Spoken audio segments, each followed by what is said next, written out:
Hi, everybody. Laurie White with the Greater Providence Chamber of Commerce, and welcome to episode number 158 of Chamber TV as we continue our discussion with the candidates seeking election to Congressional District number 2 in Rhode Island. So this afternoon we will be talking with Cameron Moquin. And Cameron is looking to succeed Congressman Jim Langevin. He's running on the Democrat ticket, and we're very pleased to have him with us today to talk about what his prime issues are, what he thinks about business issues and small business concerns, and what he hopes to bring to Washington, D.C. should he be elected in September and again in November. So let's turn the program over to you, Cameron. How are you? Thanks for being with us today, and welcome. Oh, thank you very much for having me. I appreciate the time. Fantastic. So you are fairly new on the political scene, and you're jumping into a big role. Tell us a little bit about your background. I know you're a proud graduate of Rhode Island College, and you have some distinguished public service under your belt. So tell us all about you. Yeah, so for the past almost 9 years, I've been working on the Providence Fire Department. I'm a lieutenant on Rescue 5. I have the pleasure of being able to help the citizens of Providence every day I go to work, and I enjoy that work thoroughly. The reason what I was inspired for running was the issues that we deal with on the fire department every day are really reflections of social economic problems that people experience, and serious equity issues, access, things of that nature. We have a big issue with homelessness in the city of Providence, which also sort of floods the medical system with extra work and costs. And so I'm personally, I have a soft spot for the homeless because my brother experiences homelessness. And so it was sort of the first thing on my mind when I saw that the seat opened up. I wanted to do something that would provide a way out, because once you get into that position, you have a very difficult time getting back into society. So that was the main goal. I realized that the way of achieving that goal is to fix some major problems within the healthcare system. The American healthcare system is built in a certain way that's not well connected. It's basically a disjointed system that's constantly hemorrhaging. And the way to help more people is to create a framework, bring all the parts together, and provide access by funding and focusing on the issues that are severely lacking in the system, so that we can change the way people receive healthcare. We can improve the situation for homeless by giving them access, and we know that just bringing them into a situation where they have security in the home, like a shelter, but not just like group shelters. They just need a place that they can feel safe and have some privacy and feel secure. And most of the folks who find themselves in that position find their way into a self-supported role in their own lives. So, big circle to save or to help the homeless. We need to help everyone else at the same time. And a rising tide raises all boats, as we know. So that's where I stand, and that's why I got in. Thank you for sharing that with us. That's an amazingly poignant story, and you do very important work as a firefighter, and particularly someone who is deployed to the rescue battalion, if you will.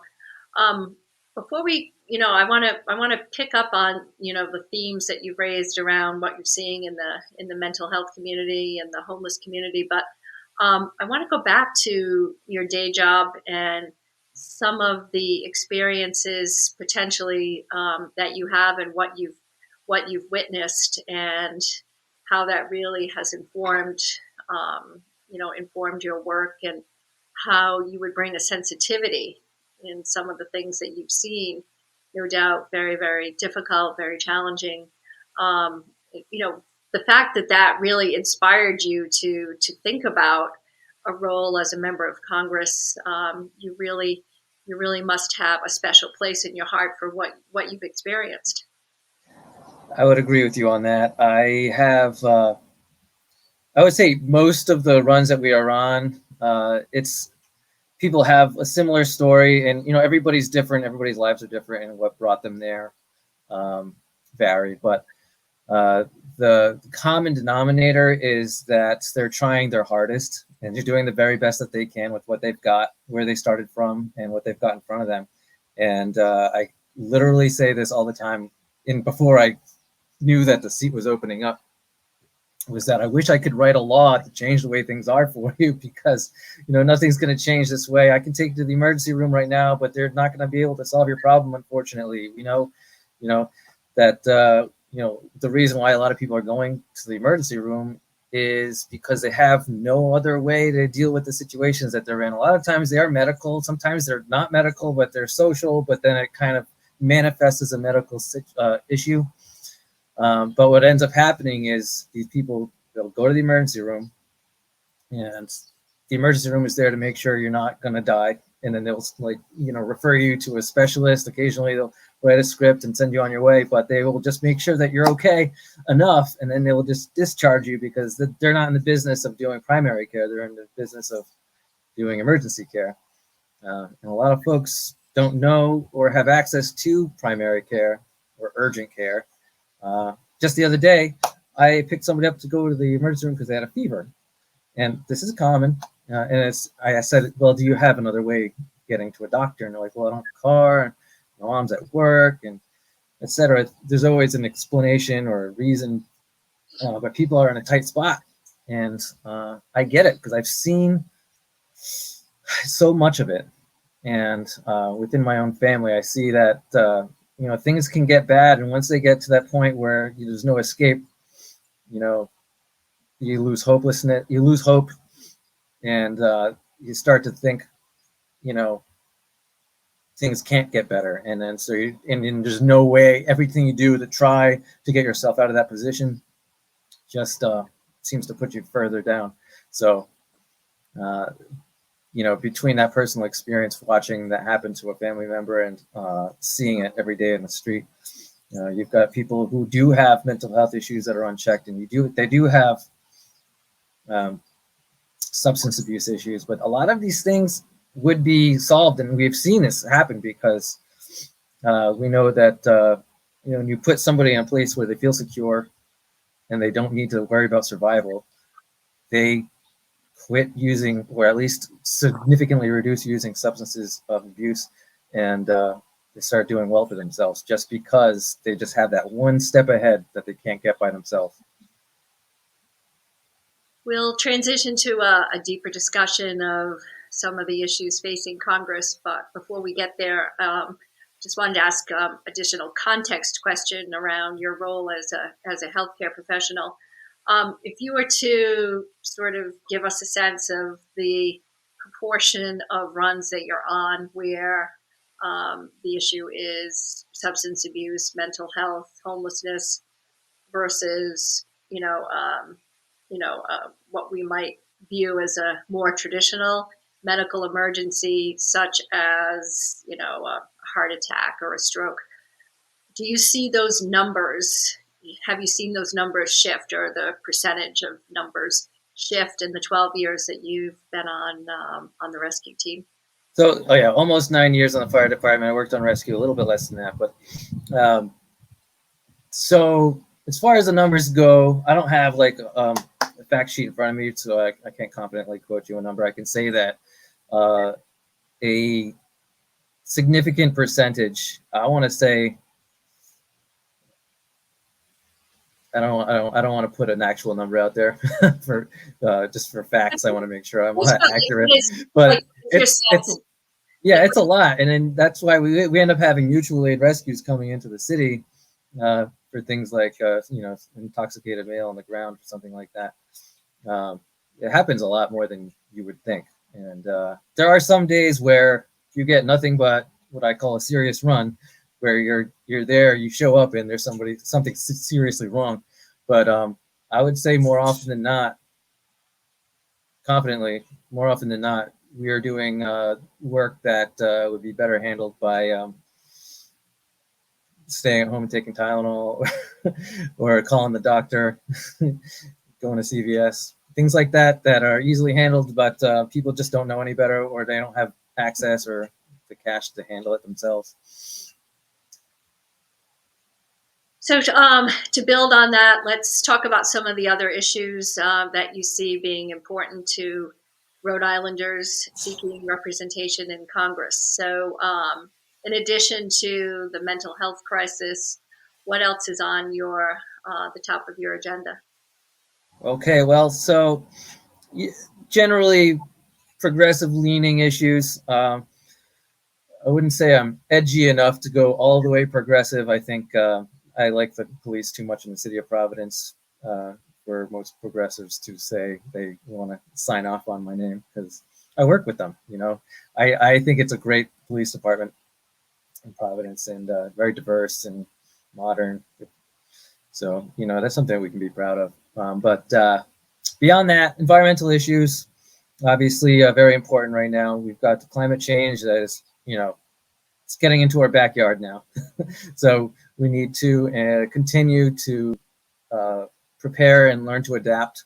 We're going to manage the issue. It's going to happen whether we like it or not, so we need to be ready for it.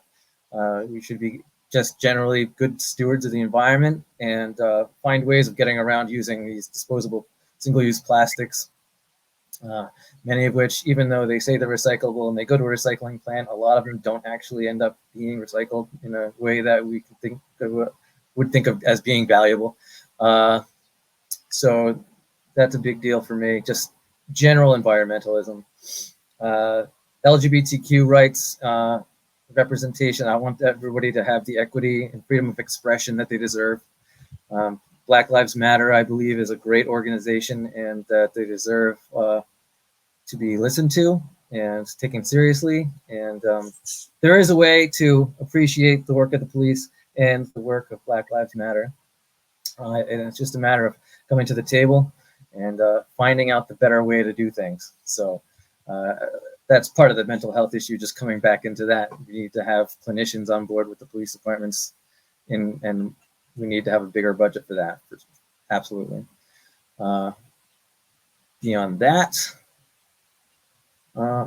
generally speaking, if it's a issue that is generally progressive in nature, I am for it. We'll say that Medicare for all is something that I'm interested in, but the system as a whole is not ready for it. I don't believe it is ready for it, but we can prepare for it depending on how it's rolled out. Right now, I think if it were to land, it would be expensive and difficult to manage. So the framework, I would like to create Medicare, medical transformations, healthcare transformations. It's a concept where you create a framework where things work together better. There's more communication. There's a focus and funding on the gaps in the care that would really change the way things are done.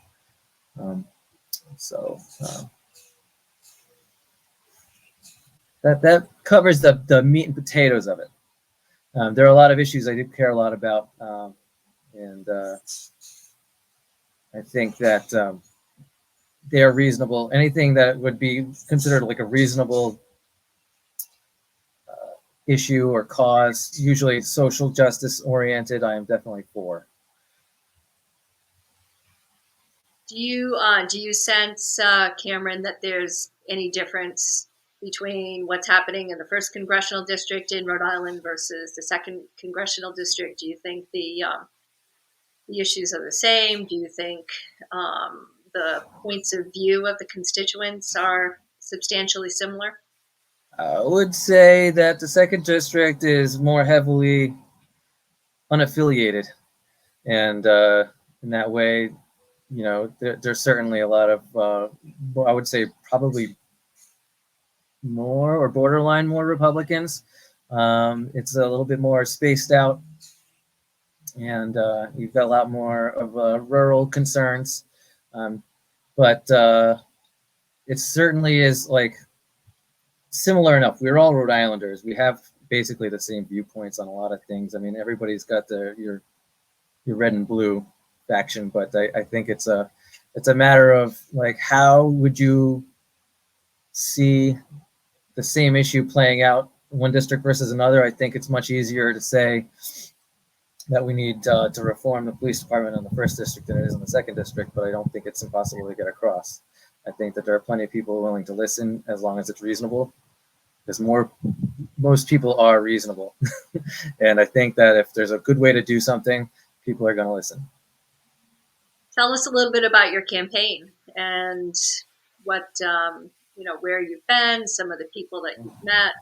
Mm-hmm. What are people sharing with you about their stories and their lives? So, my campaign is certainly the most grassroots underdog campaign in the mix right now. I've focused on building the foundation of the campaign. I've had to learn how to do a lot of things on my own. I have some pretty good volunteers right now that give me a lot of value in sweat equity, but I haven't had to spend a lot of actual money, which is good because we don't really have that much right now. We're not coming from a place where we can get corporate money, and I don't necessarily want it either. There's a big problem in campaign finance right now, and if I make a mark on this thing, it's going to be a referendum on campaign finance reform as well. But that being said, we are rolling along slowly. This is a marathon. We've got limited resources that we're going to have to stretch and utilize to the best of our ability. I've trained myself on social media targeting, and we're going to be doing some publicity events that low cost to run, but should have a strong impact and attracting some energetic volunteers to help us do the canvassing in those 9 days of June that are so important to get all the names that we're going to need to get the nomination, to get the name on the ballot. So there's a plan, and we're making it happen. It's just it's happening differently. We're not going to have a big TV media presence. So the best thing I can do is make sure I'm reaching people directly, and I won't be annoying people with constant TV ads. Well, you see so much these days in terms of targeting through social media, and it cuts both ways, right? In terms of information that's real and credible, and information that is frankly polarized and is misinformation. How are you threading that needle in terms of being an authentic spokesperson and activist for your issues, and being able to touch people in a way that comes across and in fact is very accurate? So my intent with social media, I mean, number one, now they've actually changed the way that they allow political and social causes from advertising on social media. So there were a lot of hoops to Are you jump through, referring and a to lot of red Facebook? tape. Are you referring just to Facebook, or Well, Facebook's now Meta and Instagram and all those.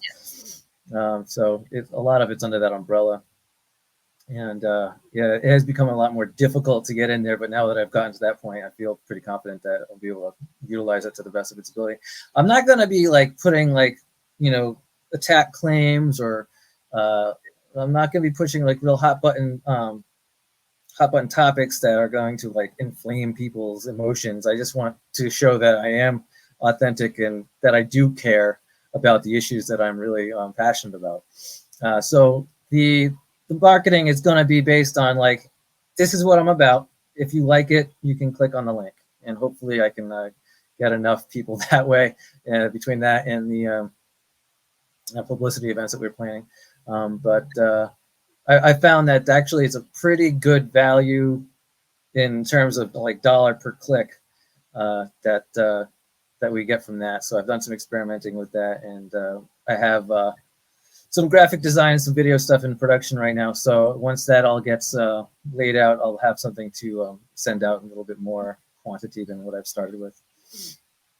Where are some of the places that you've been on the campaign trail, seeking to meet the voters in the Congressional District number 2, and what predominantly are they sharing with you that's of concern in their lives? So people seem to care a lot about and I'm glad it's working out for me that way. That the medical issues that I care about have actually uh, struck a chord with a lot of people that I've been talking to.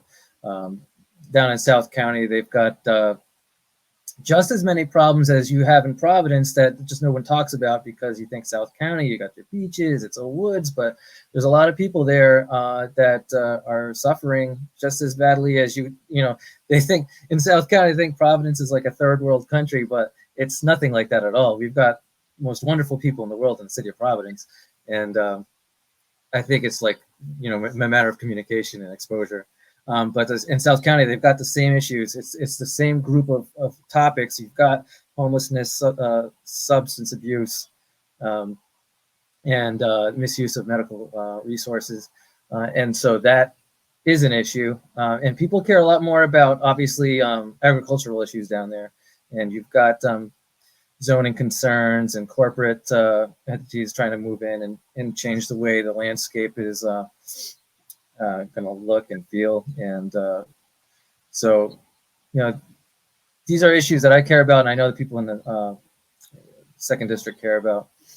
And obviously, small business concerns, especially you've got some big shopping areas in, like, you know, the city of Warwick, and you know, everyone's got their retail and commercial stuff, but I know that the small businesses need to have the support they need, and I'm going to be there for them. My wife owns a company, and I understand all the problems and issues and concerns that the small business owner can have, and you know, just working with different townships and cities, and like the different rules and red tape that are you know, encountered on the day to day, just to make it happen.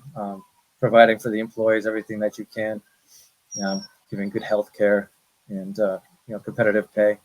These issues are all things that people I've spoken to care about. Some of the conversations that I've had with other individuals who are campaigning for public office, they've talked about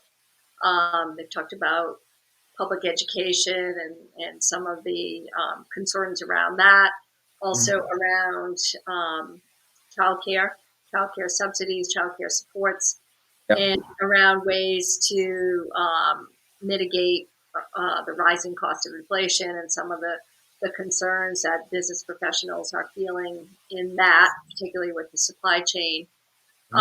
So we are, you know, from the Greater Providence Chamber of Commerce perspective, we are focused on small business and the concerns of business professionals, business owners, people who work in business in a business environment, and around, you know, workforce development. So take a couple of minutes, if you will, to speak to what I think is our core audience around, you know, what's happening in business today, and what Representative Cameron Moquin can bring to Congress that would accurately and you know, really forcefully represent the concerns of folks in business today. All right. So I know you had mentioned earlier the in this question, childcare issues, and actually that came up for us a lot, well, especially in the last few years. Just having the ability to take care of your kid while you're running a business and while, like, you're working. Say, like, I'm working for the city, I couldn't just say, "Sorry, chief, got to go home." Like, I was there, and my wife is a business owner, and she couldn't just, like, shut down for the day because she has, like, you know, 50 employees that she needed to worry about making sure that they were getting paid. So, you know, childcare is something that, like, you know, it would be a really good thing if we had you know, some legislative pressure to allow for people to have, like, safe, secure childcare options that were, you know, close by and trustworthy. And beyond that, in general, the business environment being what it is right now, you've got the supply chain and inflation, which are heavy burden. You know, building a commercial building right now, I think they about a year behind schedule and about $1 million over budget. That's with the company that my wife is co-founder of. And it's just like the amount of issues that I don't need to tell you that the pandemic has been a problem.